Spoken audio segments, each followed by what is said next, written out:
Okay. Okay. Well, that went pretty well. That went pretty well, Dub Nation. Right? Here we are back again already. Season underway, at least the preseason, and the debut of Chris Paul against the Lakers in the preseason. He gets to start alongside Steph in the backcourt because obviously no Draymond for the foreseeable future with the ankle. My first initial thoughts with him was one, I've never seen Chris Paul dribble that little, right? And I think that's a good thing. I think that he looks all the way bought in. He looks all the way bought in, and he almost was a little too pass happy, kind of trying to prove that, like, hey, I'll make quick passes, I'll make quick reads. But you can see how well he sees the floor and anticipates, and just him being another connector and guy that can calm things down out there, I think is exciting. And the truth of the matter is Chris Paul is a throwback point guard, the point god, if you will. Chris Paul's ego can be filled by handing out assists. There are not a lot of guards in the league anymore where you can say that's true, right? Tyrese Halliburton is one that comes to mind, but there are not many, right? Most guys' ego tank is getting filled from shots, baskets made, because that's just the way the game is played right now. But I think Chris Paul can be very much content feeding the Splash Brothers, diming up Kuminga. And so I was impressed with how bought in he was, right? Just they had him off ball, standing in the corner, just making quick reads. And so I think that that's exciting. And we focused so much on his impact with Kuminga in particular, but I think we're going to see it spread throughout the lineup. Two other names that I'll give you is Andrew Wiggins. In Paul's quick reads and ability to reverse the ball and just ping it around and understand what's going to happen next is going to get Wiggins more shots on time and on rhythm.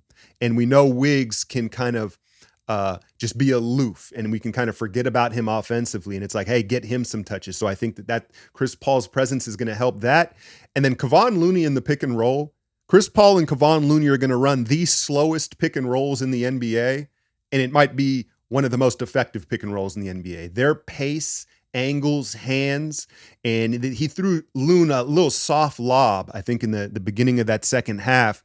And I was like, dang, very few times have I seen someone serve Loon that easy at the rim on time like that, because we know his windows are small to finish around the basket, and Chris Paul is going to get it to him on time. And the way he sticks screens, I think their pace and chemistry in the pick and roll game is going to be fun to watch, and it's going to benefit both of them. Today's sponsor is Factor, and they help make meeting your nutritional goals easier than ever. Fresh, never frozen food delivered directly to your doorstep, all dietitian approved. And here we are, we're in the fall already, and Factor has something new for you. Check this out. You can relish the best of autumn with fall flavors for a limited time only. Hearty, comforting meals featuring seasonal veggies like cranberry pecan chicken and apple Dijon pork chops. Ready in just 2 minutes, and they'll satisfy your fall cravings during this busy season without the hassle. Now, they've got 35 different flavor meals per week that you can choose from. If you want to go calorie smart, which is 550 calories under, cold pressed juices, I talked about that helping me kind of cut back on my caffeine. But I've been with Factor here for months, and they haven't let me down once. So do yourself a favor, head over to factor75.com or click the link in the description and use the code Alchemy50 for 50% off your first box at Factor. Now, Clay is a sicko, bro. Clay is a sicko. What did he put up, 10 shots and a half? Clay, do you remember the video, the Media Day video, my last video? I said, I'm not sure I buy that Clay is just like happy to be here and whatever happens, happens. And he's had such a great career. Like and that sure looked like contract Clay in the first preseason game, the way he was jacking shots. Now, granted, some of it was by design, right? Some of the shots he should have taken. But, there was a moment where he tried to heat check off of one make, right? And you can see him shaking his head, and he knew it was a bad shot. And instead of paying attention to transition defense, he didn't. Chris Paul had picked up Vanderbilt for him, and so he had to pick up D'Lo. But instead of doing that, he was in his mind about the bad shot, so he just raced down the floor to Vanderbilt instead and left CP out to dry. D'Lo splashes a warm-up three ball. And Clay goes, oh, my bad, right? And this is preseason. This is where they need to work these things out. But what crossed my mind was interesting because we talk about the initial thought with Chris Paul on this roster was like him and Draymond, right? They may butt heads with their voices and stuff, but Klay with his selfishness and brain farts at times, does Chris Paul have the ability to bite his tongue? Because we know like Steph and Draymond have this long established rapport and relationship, and they just kind of know how to let Klay be Klay.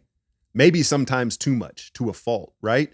I don't know if that's in Chris Paul. And again, in preseason, it's going to be all good. But, in January, when Klay is jacked up 6 quick shots and then blew an assignment defensively, does Chris call him out? And maybe he should. Maybe that will add an element in that will help. But that's just kind of what crossed my mind. Like, Klay, he's just a wild boy. That's who he is. But playing the 4, the other element of it was, he was rebounding more. You can tell there's a focus on gang rebounding, as there should be, with the lack of size. And so Klay, he had 4 boards. And in those 3 or 4 boards, they were all grab and goes. He grabbed it, he pushed it down the court, no one else touched the ball. And again, Klay's going to Klay, right? He is the assassin he is, but I could foresee that being like, hey, dude, like that's not how we play. And so, again, one game, I don't want to overreact, but I know y'all saw it as well. So I wanted to acknowledge Klay was thirstier than Zion in Dallas last night, right? In the first quarter of the first preseason game. As a veteran, that's the context kind of matters. It was a little strange to see him that thirsty in that setting. Let's talk about Kuminga, though, right? Because Kuminga was kind of the story of the game. Dario Saric is a perfect front court mate for him. The handoffs, the vision, the pick and pop, he can spread the floor. It's just an exciting universal puzzle piece for this Warrior system is Dario. And I didn't know that he had that quick of a trigger from 3. I knew he would take it, but he was taking it confidently. But I think one thing that we have to preference is, listen, in the preseason, everybody's confidence is up, right? Because they've had an off season of work and they're like, all right, I'm going to do my thing. I've done this, right? 2 months into the season, do they still have that same confidence? That you have to make note of that. But Dario's a great fit. And, there was a sequence there, I think in the second quarter, where you had 4 shooters out on the perimeter, 1 GP2. So I don't even want to call him a shooter or not, but he was out in the corner and they ISO'd Kuminga on Taurean Prince twice in a row. Right. And Kerr goes, no, go back to it. Now, Taurean Prince isn't exactly a mouse in the house. He's not a guy that most guys are calling ISOs on in the block like, hey, let me bully this dude. Right. Kuminga did that and Kerr encouraged it. And so I think that was very intriguing and exciting just from the standpoint of Kerr adapting to his talent and saying, hey, this is a weapon that we can utilize. Right. But then Kuminga comes out. He hits, what did he hit? 4 threes? He hit 4 threes, and I think it's a fine line, man, because you only want him taking good ones. I guess you can say that about, everybody. You want him to be efficient, but what are good ones for him when you consider how nuclear he is downhill? But clearly Kuminga has more confidence in his 3-ball than I think anybody else in the world. So that's a good thing, right? And when he gets that base set, he knocks him down. I do think for a young guy, it is tough to stay disciplined and only take good ones when you're watching Steph and Klay take the shots they can take, right? But those shots, did I say sharts? Those shots aren't for him. But overall, just a really impressive game from him. 8 rebounds. And Kuminga it looks like Chris Paul's fully bought in. It looks like Kuminga's fully bought into playing the way the Warriors want to play here in year 3. And it's going that step that we're all waiting for. It looks like it's going to happen. The 8 rebounds, listen, he's never going to be a box out guy. Right? But creating the habit of, particularly on the defensive glass, when a shot goes up, turn and take a few steps towards the rim and launch. Linger in the paint and let your physical attributes take over. And what do you know? You stumbled into 8 rebounds, right? Just because of your attributes. So hang around and create that habit. So that was encouraging. Now, he did have 5 turnovers, right? And I think right now we got to give him some grace with that. Because one, a couple of them were just trying to move the ball really quickly. So he's trying to play the right way and make quick reads. And that doesn't necessarily come natural to him, right? So the big picture is he's trying to do the right thing. But also, I think that he may just be prone to that, right? We know the handle isn't on a string. And he likes to, attack the middle. So it just may be a part of his game we have to accept. But I don't expect the 5 or 6 is unacceptable, which he had. But I think there needs to be a grace period with him trying to move it quick and understand what he can and can't do. Once he gets to the nail, I think he needs to slow down a little bit, understand he has size, and let the things play out. Plus, there's new faces. There's a lot of new faces on the roster. It's exciting, man. How about Podziemski? How about Podziemski, man? Y'all, I said be easy, be easy. He gonna look better with better players around him. It's just a small sample size. But now you see the vision of Mike Dunleavy and Steve Kerr bringing him in from Santa Clara, running the same offense. He's a basketball player. Rebound, pass, shoot, dribble, toughness, right? And look, he's going to get picked on in some ISOs. Hachimura caught him a couple times. Max Christie is a bucket, right? That's going to happen. But the way he competes in his team defense, he's big enough, right? And then he's just crafty. How long do you think it'll take for the league to figure out he's a lefty? So it takes a while sometimes with these role player guys, right? He's crafty, and really encouraging signs in his NBA debut. What else? I guess let's talk a little bit of Lakers. You know, the Lakers obviously knocking us out in that second round. The Lakers have as much talent as anybody in the league, if not more, right? They are super, and they've added a ton more talent. Christian Wood, Cam Reddish, Jackson Hayes. But does it fit? That's the question. They're kind of playing 2K in the sense of like we're just going to load up on athletic talent and hope it comes together. Where the Warriors' philosophy, they kind of went back to, we want system fit and IQ over necessarily raw talent. And so the Lakers are as big and as athletic as anybody in the league.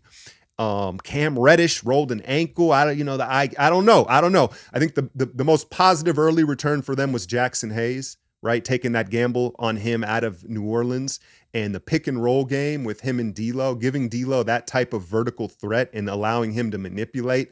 I think that's going to be a nice match. And I was interested how fast they played. Without LeBron on the floor, they were pushing the pace. I'm not sure LeBron's going to want to play that fast. But hey, if AD's going to be AD like that, fam, like, then he will be in the MVP conversation all season long, and the Lakers will be atop the West. They had him facing up and kind of getting a head full of steam early on, catching at the perimeter and just facing up and getting downhill. You saw how effective it is. But what do we have to talk? Whenever we talk AD, what you got to talk about is durability. And, that style of play lends to a lot of collisions, a lot of landings in traffic, right? And so as effective as it is, I think everybody in the back of their minds is like, is that sustainable for AD? Because if it is, then yeah, the league's in trouble. And so I think if you're a Laker fan, you've got to be excited about how much talent you have. It's just, how is it going to fit together? Can y'all be greater than the sum of your parts? Because then you're at the top of the league. But all in all, yeah, man, I think it was a very encouraging debut. They get almost a week off. They'll see the Lakers again Friday, and then a doubleheader with the Kings into next week. I think it's an 18-minute breakdown of this game on my Patreon right now. It's quarter by quarter, highlight by highlight commentary. Some of the thoughts I'm sharing with y'all right now, but more in detail with the visuals of it. And if you want to support the channel, you like the content, that's the best way to do it. The link's in the description. You can check that out. I'm going to cover the Niners game tomorrow on there. The coverage is legit. Like when you sign up, you're like, oh, dang, this was a bargain. I promise you. So go check that out. But I will be back shortly with more takes as this season kicks off, right? We got to get into a flow of things. But all in all, I don't think it could have gone much better. Hit that like, share, and subscribe. I'm out, y'all.